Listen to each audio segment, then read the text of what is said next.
Mac and Mac guys. John McMullen, Jody McDonald here. We done Birds 365. A tip of the cap to Dave Zingaro for hopping on with us and giving us some good insight. Whenever he hops on board, he does just that. Johnny Mac, we didn't touch on this at the top and didn't bring it up with Dave. The reason for it, the Eagles did some roster juggling yesterday.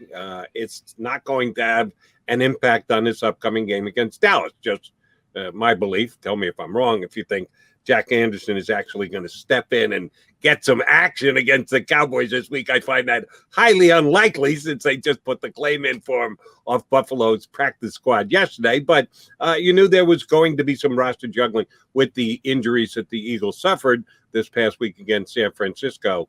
If you can get a guy that you really liked at the draft, I went back and checked it out. Our buddy Rick Saratel from NFL Draft Bible had Anderson as a 6th-round draft pick rated. He didn't go to the 7th in Buffalo. And if the Eagles like this guy and they got a roster spot, more power to them. If their scouting gets it right, maybe they pick up a nice player who helps them down the road. It's going to be weeks before anything, even if there are other injuries, before they can get this guy into a game, right? Yeah, no question. It was a little bit interesting to me. I was a little bit surprised, though. You're probably right. They most likely were looking at him in the draft, liked him in the draft process. But when you sign somebody off somebody else's practice squad, you're essentially guaranteeing them 3 weeks on your 53-man roster. So from that perspective, I was a little bit surprised only because the Eagles had Sua Opeta on their practice squad. They could have elevated him. He's played a little bit in the past, not all that well. They also have Coyote Awasiku, who's an undrafted rookie free agent they seem to really like. So it indicates they like him as a player. But, yeah, I mean, that's more of a long-term thing. You want to get him into the program. But I was a little bit surprised they went outside the organization. We all know Jeff Stoutland, his reputation for developing players that had people in-house. So they must really, really like the kid. That's my biggest indication from that. And then Richard Rodgers, they also brought back to the practice squad, which is more insurance in case Zach Ertz can't get on the COVID list. For Monday, can't get off the COVID list for Monday night in Dallas. They can elevate him for the game. And they still have 2 open roster spots. Now, Ertz is one of those. And obviously they lost Brandon Graham. They worked out 3 players yesterday, was able to find out. Cameron Malveaux, who's a defensive end. That's probably the name to keep an eye on. Deion Kane, who's a wide receiver. Dylan Cole, who's a linebacker. Remember, Tuesdays in the NFL are typically when you work out players for a couple reasons. 1, you might need injury replacements.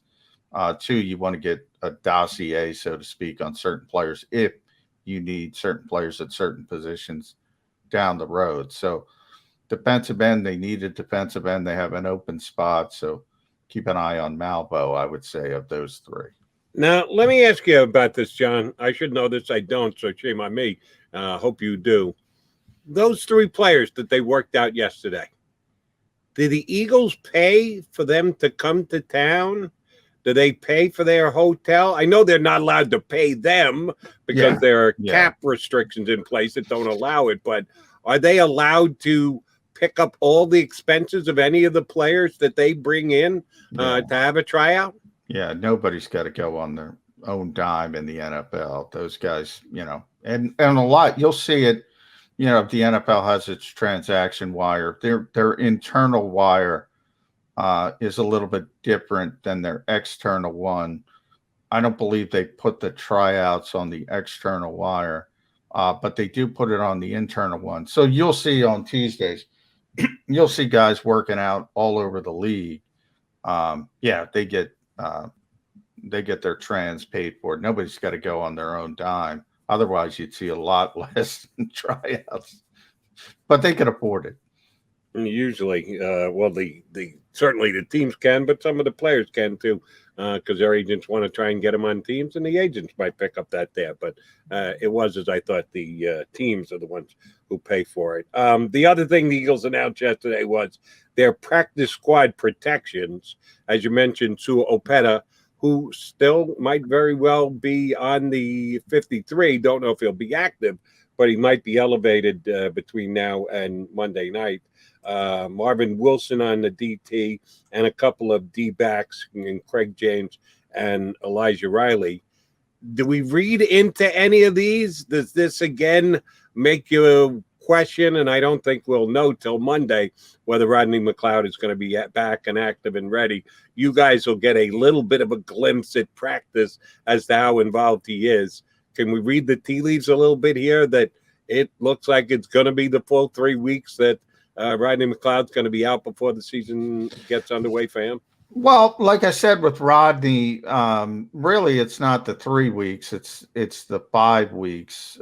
Because if he would have stayed on the PUP list, he would have been out for the first 6 games. I'm sorry to interrupt you again.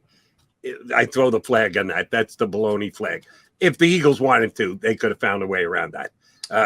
They would not be the first team to quote unquote cheat the injury list by creating a different injury that he could have been back from after 3 weeks. We all know what his injury is. We all know what the teams do this all the time. They're not going to get fined. Nobody's going to come in and hit him over the head with a hammer. Oh, no. You misused the injury list for Rodney McLeod. He could have been out 3 weeks, and they could have brought him back if they wanted to put him on short-term IR at the beginning of the season. I don't necessarily agree with you there. The NFL's really clamped down on that. Remember a couple years ago when Bill Belichick put like 30 people on the injury list because he got in a little bit of trouble. So anybody who had a stub toe or, got their finger caught in the door or something, he was putting everybody on there. There's a difference between your announced injuries and your official IR list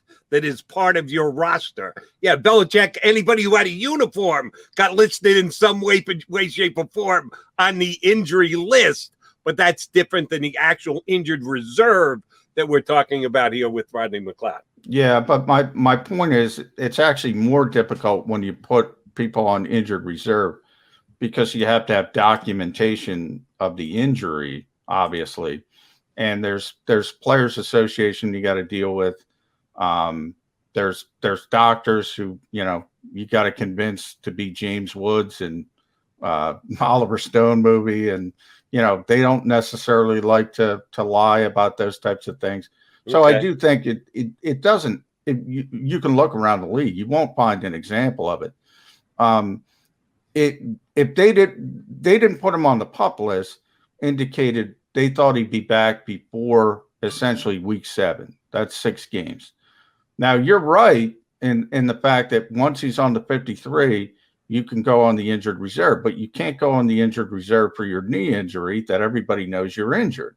So right off the bat, that's a flag to the league office that says, well, what the hell? What happened to Rodney? And you're going to get questioned about it. So it's probably not worth going down that road, even if you want to game the system, even if you could game the system, it's probably not worth it. But the larger point is the fact that they kept him on the 53 is an indication about the 6 games, not the 3 games. That is my larger point. And, Rob Motti, we had on last week, got to talk to Rodney. I've seen Rodney. I would say this week is still a little bit iffy, but we'll get a better indication tomorrow. I would say week 4, week 5 is the wheelhouse. We shall see if they get him back in, and they not only need him for his skills at his safety position, but also a little bit on the leadership front with Brandon Graham going out on the defensive line. Let's stay with the defense. We touched on this earlier in the week, but it bears repeating. Those core values that Jonathon Gannon has on defense, the hits just keep on coming, Johnny Mac. The problem is that the turnovers haven't kept on coming because they're 0 for 2 in games with turnovers so far this year. And I appreciated his enthusiasm. I surely think if you continue to repeat stuff like that, it does stay in the players' heads. But I've been saying this for as long as I've been covering the National Football League. You can't coach turnovers. You can't game plan turnovers. Turnovers are happenstance. Turnovers are part of the game. Turnovers happen when they happen, and you can't say, well, we're going to get 2 turnovers before the game starts, because you never know you can do that. And if this year's Philadelphia Eagles, with as much as they emphasize turnovers and the ability to strip the ball and our core values, and they have zippity-doo-dah after 2 games, kind of proves my point. You can't just say, we're going to get them to turn the ball over before a football game starts. No, you can't. And, there are certain guys, Charles Tillman, probably the most famous for punching the football out. Marlon Humphrey now. There are certain guys that have a knack for it. But you still can't game plan it. You still can't accept, oh, we have Marlon Humphrey, we're going to knock the football out. It just tends to happen a little bit more. But here's the thing, man. I can't, again, and we say this, small sample size. The Eagles have the number 4 defense in the NFL through 2 games. Number 2 in points per game, points allowed. Number 3 in pass defense. Number 5 in third down defense. I can't complain about Jonathon Gannon right now. I can't imagine that keeps up either. So at some point, they're going to have to turn the football over, but that's been the Eagles through 2 games. Yeah, they haven't gotten turnovers, but they haven't turned the football over. So they're right smack dab, plus minus is 0, because nothing is going either way. You'd like to get turnovers, but I'd rather have the 4th ranked defense. I'd rather have the 2nd ranked scoring defense. If that was my trade-off, more turnovers, but a worse defense, I'm going to take the better defense. And by the way, man, with that back 7, I'm astonished that they are even understanding the small sample size. I got to give that guy a lot of credit. Agreed. Those numbers kind of jump off the page at you, and give tip of the hat to the Eagle defense, and specifically Jonathon Gannon, for in that small sample size being able to put those numbers up. Would you agree that they're facing the best offense they've faced so far this week against the Dallas Cowboys offense?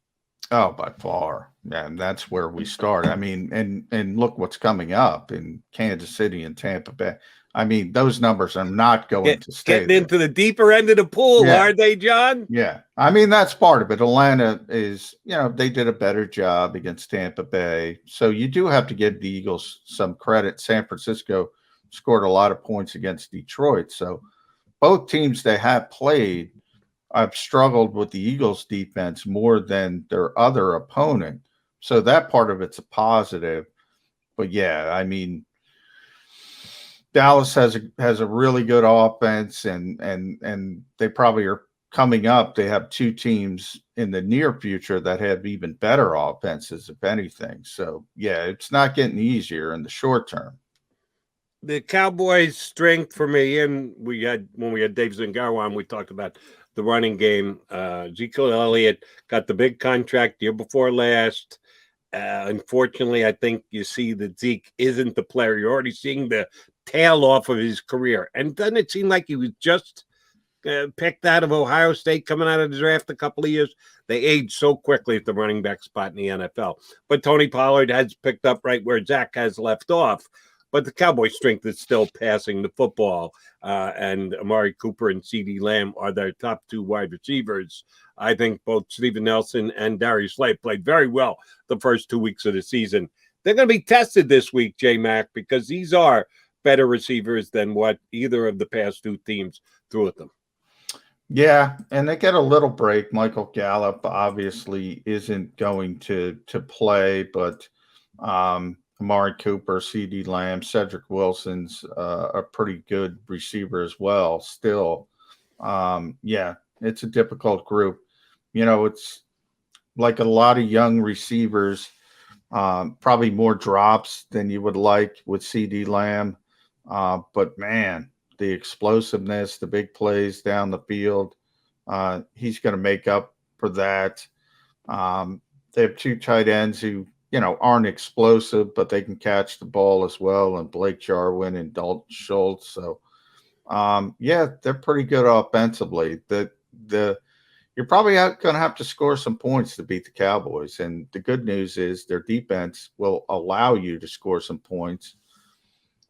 I don't know what the Eagles are offensively yet. So I don't know how can they win? I've been talking about it a long time now, Jody. Can they win a 35-30 game? I don't know. I don't know. I throw that question back at you. Yeah. I don't see this team winning shootouts at this stage. Generally speaking, I think you're right. Now, this given week, you might have to put up 30 plus points to win because the Cowboys might be able to get 30 themselves.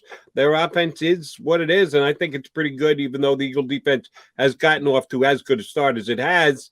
Yeah, I think their wide receivers are going to make plays. Yeah, I think Pollard will probably have a pretty good game running the football. So we'll find out. The Eagles did put up 30 points week one, did they not? After not putting up 30 all year long, they did week one.